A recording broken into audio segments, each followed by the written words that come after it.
She'd been dead for hours when she sat up on the examination table and said, "You can't help the dead boy." The EMT watched in terror as the corpse's eyes followed him around the room. But that's nothing compared to what the ICU nurse discovered. Every patient in the ward was standing in their doorways with solid black eyes, all brain dead, all supposed to be unconscious. Tonight you'll learn why some hospitals have waiting rooms that never empty. Before we continue, smash that like button, drop a comment telling me where you're watching from, share this nightmare, and hit subscribe.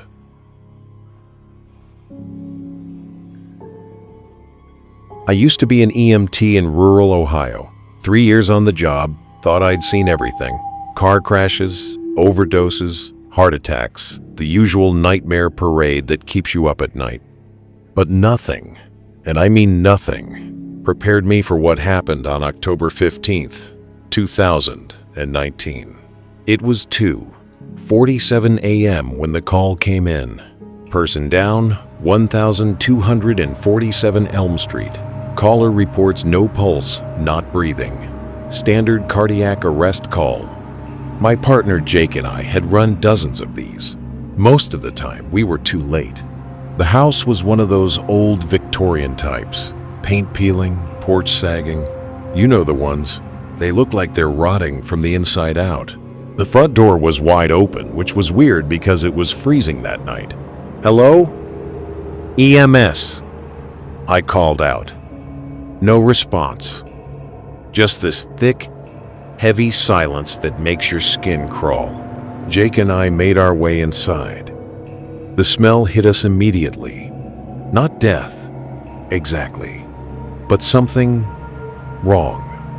Like meat left in a warm car for too long. Our flashlights cut through the darkness as we moved deeper into the house. "I'm in the back room," came a voice. Female, elderly, completely monotone. No emotion at all, like she was reading from a script. We followed the voice to the back bedroom, and that's where we found her. Margaret Henderson, 78 years old, lying perfectly still on her bed, fully dressed, arms folded over her chest like she was in a coffin. Her skin was gray, lips blue. She'd been dead for hours. But here's the thing that made my blood freeze. Her eyes were wide open, staring right at us, and her mouth was moving. "I'm in the back room," she said again, in that same flat, emotionless voice. Her lips barely moved, but the words came out clear as day. Jake dropped his equipment bag. The crash echoed through the house like a gunshot. I checked for vitals anyway. Protocol, you know? No pulse. Skin was cold and stiff. Rigor mortis had already set in. This woman had been dead since yesterday, maybe longer. But she kept talking. "I called you," she said. Those dead eyes never blinking. "I knew you'd come." Jake was backing toward the door, his face white as paper. I don't blame him. Every instinct in my body was screaming to run. But I had to know what was happening. "Ma'am, we're here to help," I managed to say, my voice cracking like a teenager's. She turned her head, and I swear on my mother's grave, dead people don't move like that. The motion was too fluid, too deliberate. Her neck made this wet, grinding sound. "Help?" she repeated, and for the first time, there was emotion in her voice. She laughed, this dry, rattling sound that seemed to come from somewhere deep in her chest. "You can't help the dead boy." That's when Jake broke. He ran, full sprint out of that house, leaving me alone with whatever Margaret Henderson had become. I should have followed him, should have run and never looked back. But something kept me frozen in place, staring at this impossible thing on the bed. "You want to know how I died?" she asked, sitting up slowly. Her spine curved in ways spines shouldn't curve. "Would you like to see?" The room started to change. The walls seemed to breathe, expanding and contracting like lungs. The temperature dropped so fast I could see my breath. And Margaret, she started to show me exactly how she died. I won't describe what I saw. I can't. Some things are too dark to put into words. But I'll tell you this much. It wasn't natural. It wasn't peaceful. And it wasn't her first time. When it was over, she lay back down, arms folded, eyes staring at the ceiling. "Tell them," she whispered. "Tell them I'm still here." I ran then, sprinted out of that house like the devil himself was chasing me. Jake was sitting in the ambulance, shaking like a leaf. "Did you see?" he started. "We don't talk about this." I cut him off. Ever. We filed our report as DOA, natural causes. Case closed. But here's what really messes with my head. When the coroner picked up the body the next morning, they said she'd been dead for over a week. The neighbors confirmed it. No one had seen her in days. So who made that 911 call at 2:47 a.m.?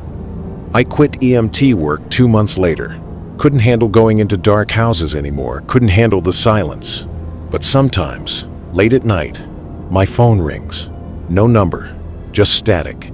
And if I listen real close, I can hear a voice in that static. I'm in the back room. I never answer anymore. Dr. Sarah Chen thought she'd seen everything during her residency at Metro General Hospital. 5 years working emergency medicine, handling everything from drug overdoses to gruesome car accidents. She was tough, professional, unshakable, until the night shift of January 23rd, 2021. It was one of those nights where everything felt off from the start. The hospital was understaffed. COVID had decimated their nursing team, and Sarah was pulling a double shift. The few nurses who remained looked exhausted, moving through the halls like zombies. Around 11 p.m., the ambulance bay doors burst open. Paramedics rushed in with a Jane Doe, found unconscious in Riverside Park. Mid-20s, no ID, no obvious injuries. She was breathing, but completely unresponsive.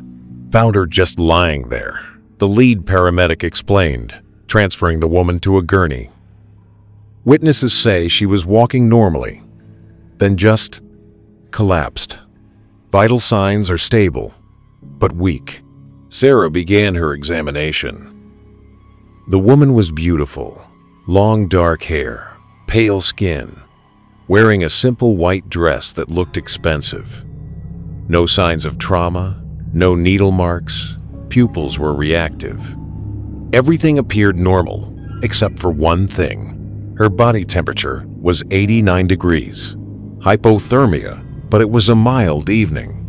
Sarah ordered blood work and warming blankets, then moved on to other patients. The ER was slammed with the usual Saturday night chaos. Drunks, overdoses, domestic violence calls. It was around 2 a.m. when Sarah noticed the woman had opened her eyes. She walked over to check on her patient, expecting the usual confusion that comes with regaining consciousness. Instead, the woman was sitting up, staring directly at Sarah with eyes that seemed wrong. Too dark, too deep. Like looking into a well at midnight. "Good. You're awake," Sarah said, checking her chart. "I'm Dr. Chen. Can you tell me your name?" The woman smiled, and Sarah felt a chill run down her spine. There was something predatory about that smile, like a shark sizing up its prey. "I have many names," the woman said, her voice soft but carrying an odd echo. "But you can call me Lucy." "Lucy, do you remember what happened? How you ended up in the park?" Lucy tilted her head, studying Sarah with those unsettling eyes. "I was looking for someone who could help me with my problem." "What kind of problem?" That's when Lucy started to change. Her skin began to pale even further, taking on a grayish tint. Dark veins became visible under the surface, spreading like cracks in ice. Her lips turned black, and when she smiled again, Sarah saw that her teeth had become sharp, predatory. "I'm so very hungry, Doctor," Lucy whispered. Sarah hit the call button immediately. "I need security in room 7 now!" But Lucy was faster than anything Sarah had ever seen. In one fluid motion, she was off the bed and standing inches from Sarah, moving with inhuman speed. Her breath smelled like rotting meat. "Don't call for help," Lucy said, her voice now carrying multiple tones, like several people speaking at once. "They won't make it in time anyway." Sarah tried to back away, but Lucy grabbed her wrist. Her grip was impossibly strong, and her skin felt like ice. Where her fingers touched, Sarah's skin began to turn gray. "Do you know what I am, Doctor?" Lucy asked, her face now completely transformed. Her eyes had become hollow black pits, and her mouth stretched too wide, revealing rows of needle-sharp teeth. Sarah couldn't speak. Terror had frozen her vocal cords. "I'm what happens when death gets hungry," Lucy continued. "I've been sleeping so long, but now I'm awake, and I need to feed." The machines around them started to malfunction. Heart monitors flatlined. IV pumps began beeping frantically, and the lights flickered on and off. Other patients in the ER started screaming, though they couldn't see what was happening in room 7. Lucy leaned closer, her black lips nearly touching Sarah's ear. "I've been watching you, Doctor. You've saved so many lives. All those souls you've pulled back from death's door. They owe me, and I'm here to collect." That's when Sarah realized the truth. Every patient she'd ever saved, every life she'd fought to preserve, 10, they were all connected. And this Lucy, had been waiting patiently for the perfect moment to claim what she felt was rightfully hers. "But first," Lucy whispered, "I need you to do something for me." She released Sarah's wrist, leaving behind black handprints that burned like frostbite. "I need you to choose. 5 lives, Doctor. 5 patients in this hospital tonight are going to die. You get to pick which ones." "I won't do that," Sarah managed to whisper. Lucy laughed, a sound like breaking glass. "Oh, but you will. Because if you don't choose, I'll take everyone. Every patient, every nurse, every doctor in this building. Everyone except you. You get to live with that knowledge forever." The lights went out completely then, plunging room 7 into absolute darkness. In the black, Sarah could hear Lucy moving around her, circling like a predator. "You have until sunrise, Doctor. Choose wisely." When the backup generators kicked in 30 seconds later, Lucy was gone.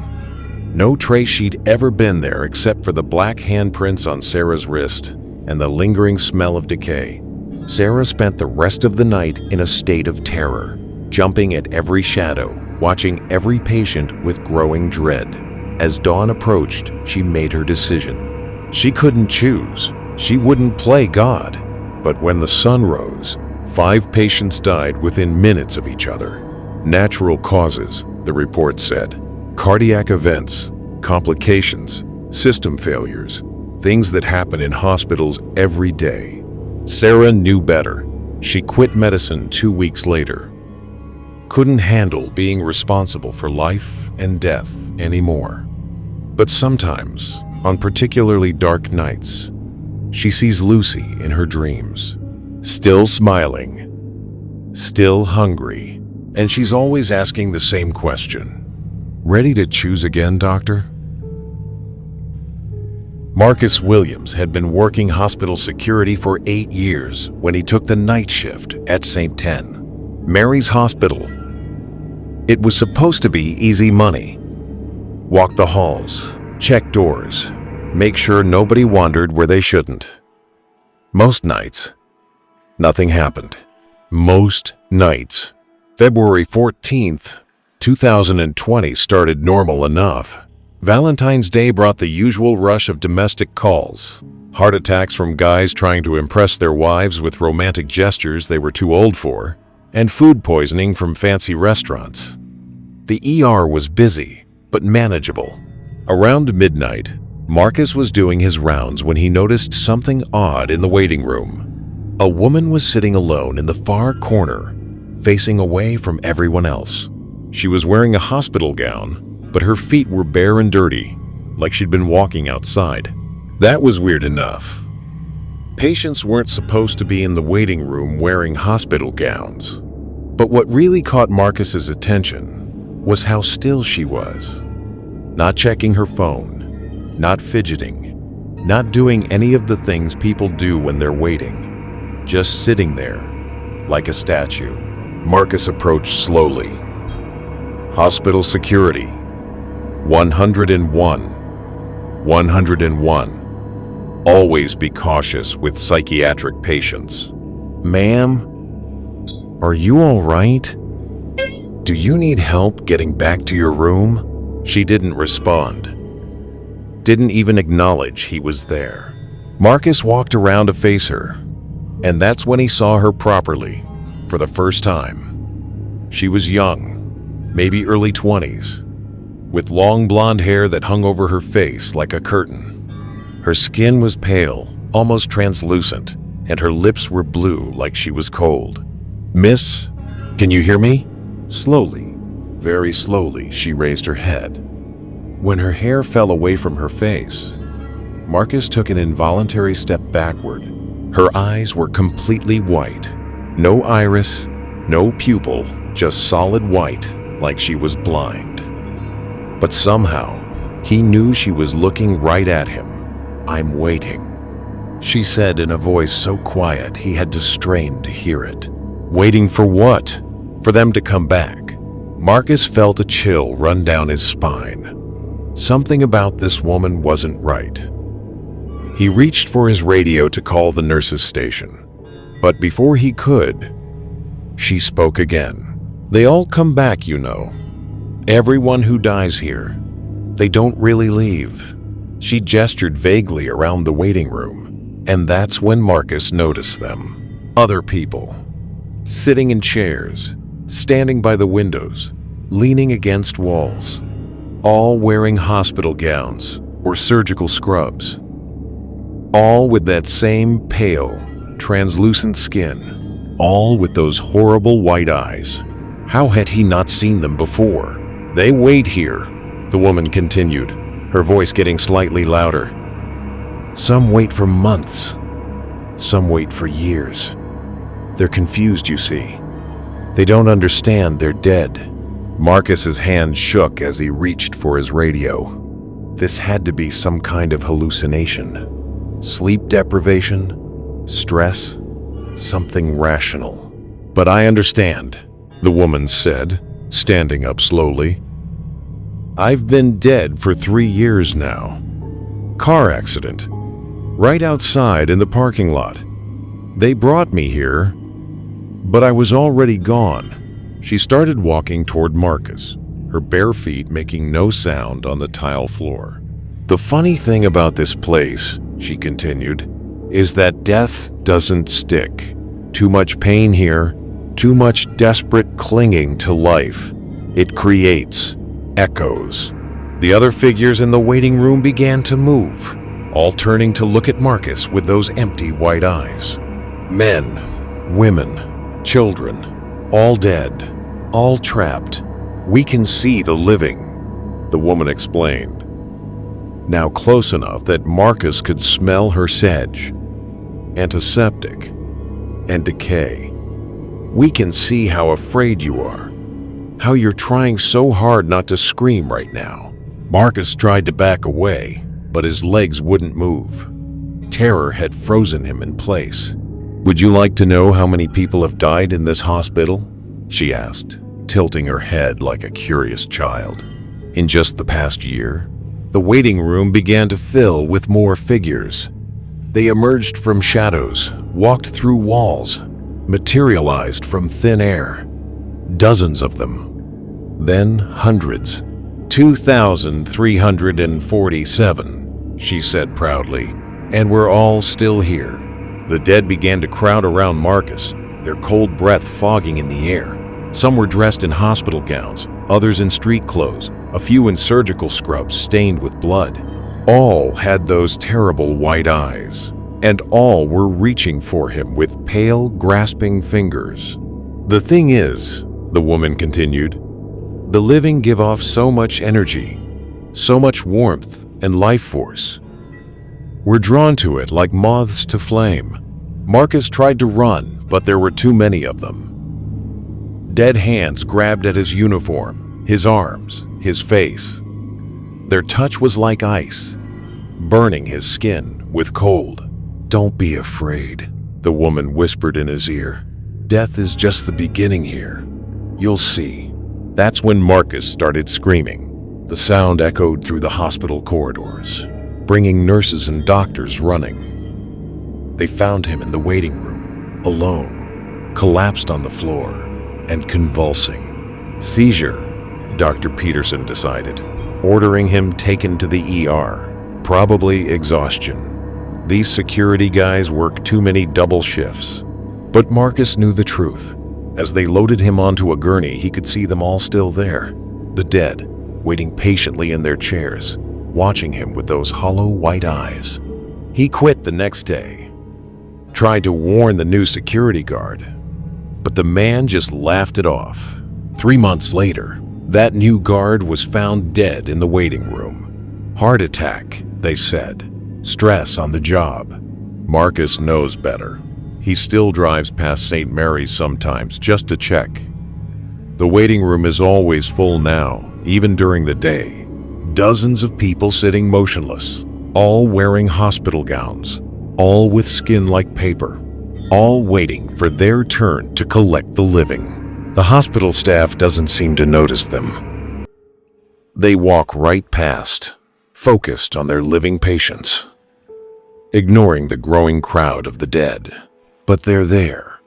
They're always there. And according to Marcus, they're getting hungry. Nurse Amanda Rodriguez had worked in the ICU at General Hospital for 12 years. She'd seen patients come back from the brink of death more times than she could count. But what happened during the night shift of March 8, 2022, changed everything she thought she knew about life and death. It started with room 314. Mr. Peterson, 68 years old, had been in a coma for 6 weeks following a massive stroke. His family visited every day. But the doctors had made it clear. There was no brain activity. He was being kept alive by machines. Amanda was doing her routine vitals check around 3 a.m. when she noticed something odd. Mr. Peterson's monitor showed normal heart rhythm, but his body temperature had dropped to 94 degrees. She adjusted his warming blanket and made a note in his chart. 20 minutes later, his temperature was 91 degrees. She checked the thermometer, thinking it might be malfunctioning. It wasn't. Mr. Peterson was getting colder, but his heart rate remained steady. She called Dr. Martinez, the attending physician. "Hypothermia in coma patients isn't unusual," Dr. Martinez explained over the phone. "The brain can't regulate body temperature properly. Keep monitoring him." But Amanda had never seen anything like this. By 4 a.m., Mr. Peterson's temperature had dropped to 88 degrees. His skin was taking on a grayish tint, and his lips were turning blue. That's when the alarms started going off. Not just Mr. Peterson's monitors, every machine in the ICU began beeping frantically. Heart monitors, ventilators, IV pumps, everything electronic was malfunctioning at once. Amanda ran from room to room, checking on patients. What she found defied explanation. Every single patient in the ICU was experiencing the same thing as Mr. Peterson. Dropping body temperatures, grayish skin, blue lips, but their vital signs remained stable. Impossible vital signs. In room 316, Mrs. Chen, a 45-year-old car accident victim, was sitting up in bed with her eyes open. The problem was, Mrs. Chen had been declared brain dead 3 days earlier. Her family was coming tomorrow to say goodbye before they turned off life support. "Hello, Amanda," Mrs. Chen said. In a voice like grinding glass, Amanda nearly jumped out of her skin. "Mrs. Chen? You're awake?" Mrs. Chen turned her head with a series of sharp mechanical movements, like a marionette being controlled by an inexperienced puppeteer. Her eyes were completely black. Not just the pupils, but the entire eye, like 2 holes in her skull. "Not awake," Mrs. Chen corrected. "Never awake again, but not sleeping either." Amanda hit the call button for Dr. Martinez, but the intercom just produced static. All the phones in the ICU were dead, and her cell phone showed no signal. She was completely cut off. "Don't call for help," said a voice behind her. Amanda spun around to find Mr. Peterson standing in the doorway. He was supposed to be in a coma, supposed to be unable to move. But here he was, standing upright, his IV lines dangling from his arms like puppet strings. His eyes were the same impossible black as Mrs. Chen's. "We need to talk to you, Amanda," Mr. Peterson said, his voice echoing strangely. "All of us." That's when Amanda realized the truth. Every patient in the ICU was standing in their doorways, all with those horrible black eyes, all staring at her. Patients who should have been unconscious, paralyzed, or in some cases, already declared dead. "What's happening?" Amanda whispered, backing toward the nurse's station. "Death," said Mrs. Chen simply, "but not the kind you understand." The patients began moving toward Amanda in unison, their movements jerky and unnatural. As they walked, their hospital gowns fluttered without any wind, and their bare feet made no sound on the floor. "In this place," Mr. Peterson continued, "death isn't an ending, it's a doorway. And tonight, that doorway opened."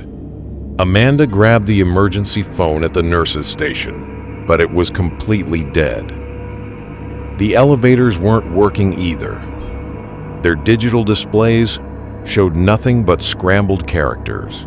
She was trapped on the 5th floor with patients who shouldn't be able to move, shouldn't be able to speak, shouldn't be alive. "We've been waiting so long," said a new voice.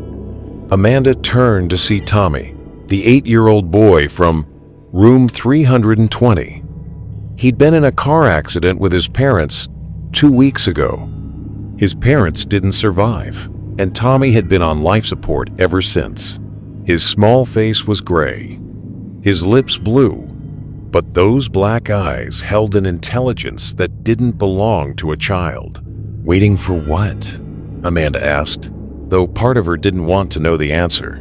"For someone who could see us," Tommy replied. "Someone who could help us understand what we've become."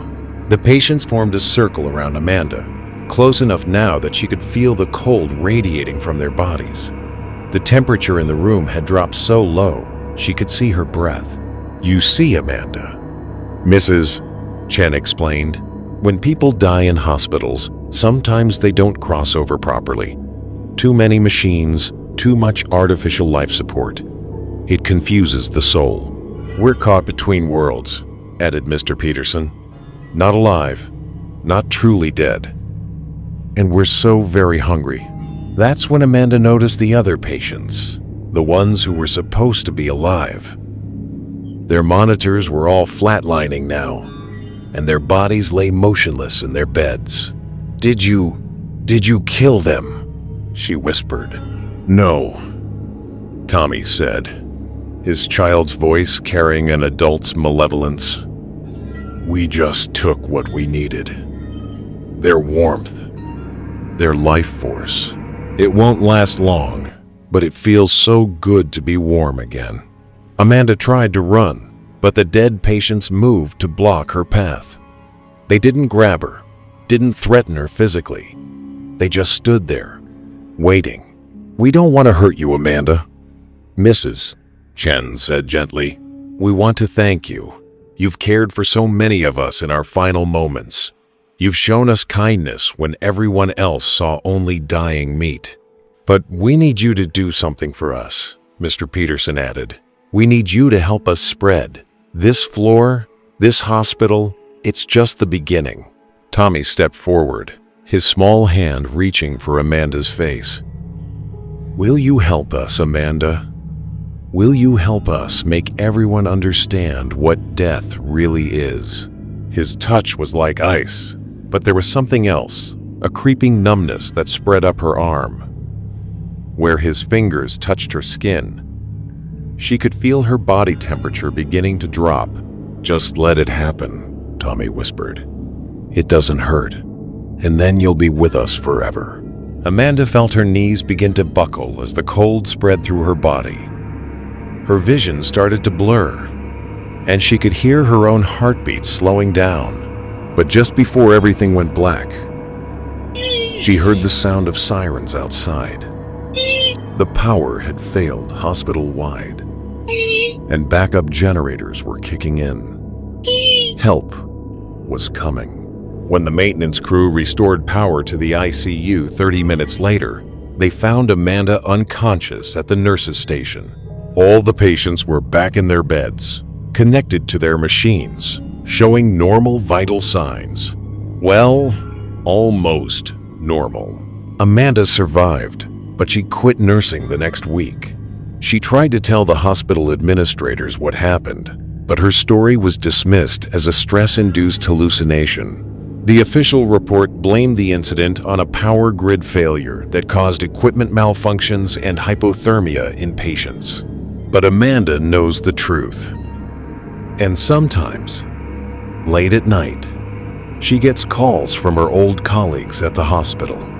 They tell her about patients who whisper things they shouldn't know, about cold spots in rooms that have no explanation, about the way some patients' eyes turn black just before they die. The ICU at General Hospital has the highest mortality rate in the state now. Patients who should recover don't. Equipment fails at critical moments, and the surviving staff all report the same thing, the feeling of being watched by invisible eyes. Amanda tried to warn them, but nobody listens. After all, what's scarier than the truth? That death isn't the end. It's just the beginning of something much, much worse. Detective Mike Torres had seen plenty of death during his 15 years on the force, but nothing prepared him for the call that came in at 3:17 a.m. on Halloween night, 2021. Multiple fatalities at Mercy General Hospital. Dispatch crackled over the radio. Possible gas leak in the emergency department. All units respond. When Mike arrived at the scene, the parking lot was chaos. Ambulances, fire trucks, hazmat teams, everyone trying to figure out what had happened. The entire ER had been evacuated, and patients were being treated in the parking lot under emergency lights. Chief Peterson briefed him quickly. "Started around midnight," he explained. "Staff noticed a strange smell. Then people started collapsing. 7 dead so far, all hospital workers. Patients seem unaffected." Mike suited up in protective gear and entered the hospital with the hazmat team. The ER looked normal at first glance, typical organized chaos of a busy Friday night. But something felt wrong. The bodies were still there, exactly where they'd fallen. 3 nurses, 2 doctors, a security guard, and a janitor. All dead, but there were no obvious signs of what killed them. "Gas readings are normal," reported the hazmat leader. "Whatever it was, it's gone now." But Mike noticed something the others missed. All the victims had the same expression on their faces. Not the peaceful look of someone who'd lost consciousness, but wide-eyed terror. Their mouths were open like they'd been screaming, and every single body was positioned facing the same direction, toward the trauma bay. "What's in Trauma 1? Mike asked the head nurse, Jennifer Walsh, who'd been outside when the incident occurred. "Car accident victim," she replied, her face pale with shock. "Came in around 11:30. DOA, dead on arrival. We were just waiting for the coroner." Mike walked toward Trauma Bay 1, his footsteps echoing in the unusually quiet ER. Even with all the chaos outside, this part of the hospital felt empty. Not just of people, but of life itself. The Trauma Bay door was closed. Mike pushed it open slowly. The room was ice cold, at least 20 degrees colder than the rest of the hospital. His breath fogged in the air as he stepped inside. On the examination table lay the body of a young woman, maybe 25 years old. She was covered by a white sheet, but Mike could see her face. Beautiful, peaceful, like she was sleeping. Except for her eyes. They were open, staring directly at him with an intensity that made his skin crawl. Dead eyes shouldn't be able to focus, shouldn't be able to track movement. But hers followed him as he moved around the table. "Jesus," Mike whispered, taking a step backward. That's when she sat up. The sheet fell away as she swung her legs over the side of the examination table. She was wearing the clothes she'd died in, a red dress, now stained with blood from the accident that had killed her. "You're not supposed to be here," she said in a voice like winter wind. Mike reached for his weapon, then realized how insane that was. You can't shoot someone who's already dead. "Lady, you need to lie back down," he said, trying to keep his voice steady. "The medical examiner will be here soon." She laughed, a sound like breaking ice. "Medical examiner? I don't think you understand, Detective Torres. I'm not waiting for anyone." The fact that she knew his name sent chills down his spine. "The people who died here tonight," she continued, standing up slowly. "They were trying to perform an autopsy on me. Did you know that? They wanted to cut me open, examine my organs, determine cause of death." She began walking toward him, her bare feet silent on the cold tile floor. "But I wasn't quite dead enough for their liking, so I had to show them what real death looks like." The temperature in the room continued to drop. Mike's breath came out in thick white puffs, and frost began forming on the windows. "What are you?" he managed to ask. "I'm what happens when someone dies too violently, too suddenly, with too much left undone," she replied.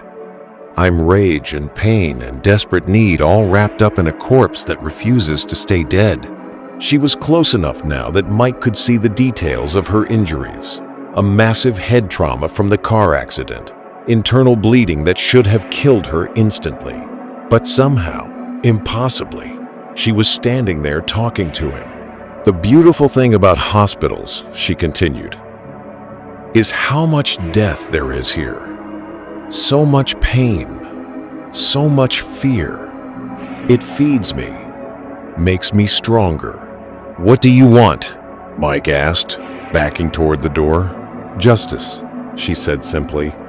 "The man who killed me, who ran that red light while texting on his phone, he walked away without a scratch. No charges filed, no consequences. Just a dead girl and a ruined car." She grabbed his arm with fingers like ice. Where she touched him, his skin began to blacken with frostbite. "But now I can fix that. Now I can make things right." The lights in the trauma bay began to flicker, and Mike could hear screaming from somewhere else in the hospital. Not patients, staff members, their voices filled with terror. "You're killing innocent people," Mike said. "No one in this place is innocent," she replied. "Do you know how many people have died here because of negligence, malpractice, simple human error?" "This hospital has blood on its hands, Detective. I'm just evening the score." That's when Mike realized the scope of what was happening. This wasn't just about the car accident victim. She was using the hospital's history of tragedy, all the pain and death that had occurred within these walls, to fuel her revenge. "Stop this," he pleaded. "These people are trying to help others." "Help?" She laughed again, that horrible sound echoing off the walls. "Where was help when I lay bleeding in that intersection for 20 minutes before an ambulance arrived? Where was help when they pronounced me dead without even trying to save me?" The screaming in the hospital was getting louder now, closer.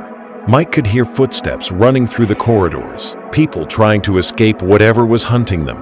"You can join them, Detective," she offered, her grip tightening on his arm. The cold was spreading up toward his shoulder now, and he could feel his fingers going numb. "Die with them, and be part of my army of the wrongfully dead." Or, she paused, tilting her head like she was listening to something only she could hear. "Bring me justice, and I'll stop all this."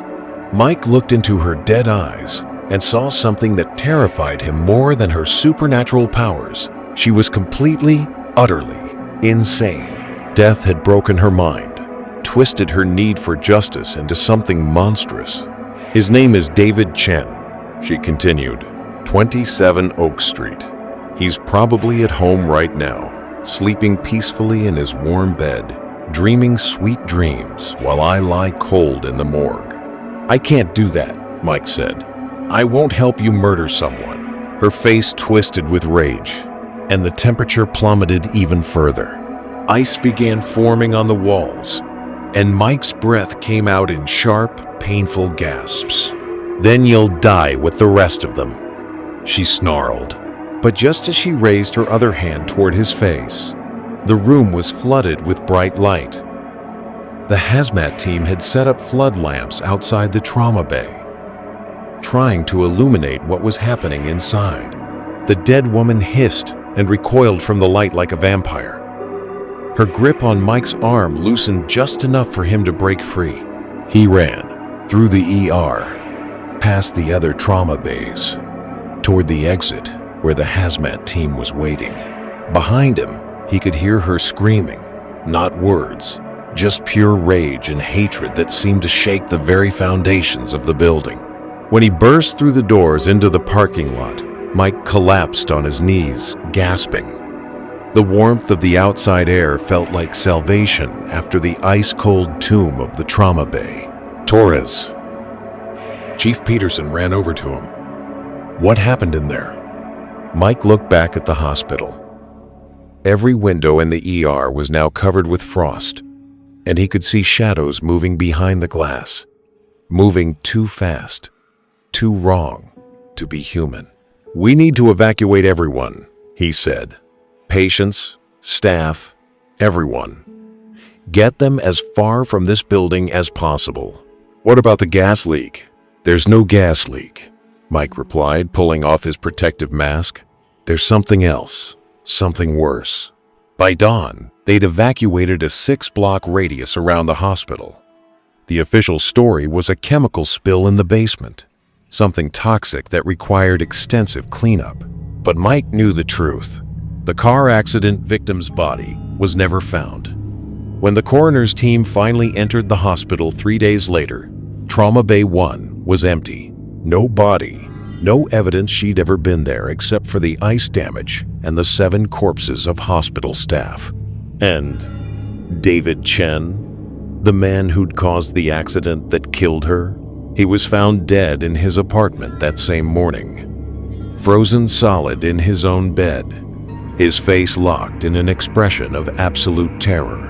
The official cause of death was listed as sudden cardiac arrest brought on by extreme hypothermia. The medical examiner couldn't explain how someone could freeze to death in a heated apartment on a 75-degree night. Mike knew, but he never told anyone. The hospital reopened 2 weeks later after extensive decontamination. They installed new heating systems, upgraded all their equipment, hired additional security. It didn't matter. The deaths continued. Not every night, not even every week, but regularly enough that the staff began to whisper among themselves. Patients who should recover didn't. Equipment failed at the worst possible moments. And always, there were reports of cold spots, of seeing a woman in a red dress walking the halls at night. Mike transferred to a different precinct 6 months later. He couldn't handle driving past Mercy General anymore, couldn't handle the calls that came in from that address. But sometimes, late at night when he's working a case involving vehicular homicide, he gets a phone call. No number on the display, just static on the line. And if he listens carefully, he can hear her voice in that static. "Justice, Detective Torres. All I wanted was justice." He hangs up immediately every time, because Mike knows that some forms of justice are too terrible to contemplate, and some debts can never truly be paid. 5 emergency rooms. 5 encounters with death that refuse to stay dead. These stories were told to me by the people who lived them. The EMT who quit after seeing a corpse make phone calls. The doctor who learned that saving lives sometimes comes with a terrible price. The security guard who discovered that hospital waiting rooms never truly empty. The nurse who found out what happens when medical equipment keeps souls tethered to our world. And the detective who learned that justice from beyond the grave is the most terrifying kind of all. They say hospitals are places of healing, places where miracles happen every day. But they're also places where people face their darkest moments, where the line between life and death becomes paper thin. And sometimes, in those sterile corridors filled with the smell of antiseptic and desperation, that line doesn't just blur, it disappears completely. The next time you're in a hospital, SO, whether as a patient, visitor, or staff member, remember these stories. Pay attention to the cold spots that have no explanation. Listen for voices that whisper when no one should be there. Watch for patients whose eyes reflect something that isn't quite human. Because in places where death is a daily visitor, not everyone who dies actually leaves. Some of them are still there, waiting in the shadows between the fluorescent lights. Still hungry, still angry, still looking for the justice they never received in life. And they're always watching for their next opportunity to collect what they believe they're owed. Sweet dreams. If these stories sent a chill down your spine, like the video. It helps more horror lovers discover our tales. Subscribe and tap the notification bell so you never miss what's hiding in the dark. Share this video with someone who swears they're not afraid of the dark. Let's test that. And remember, some stories don't end when the lights come back on. This is Dread Dynasty.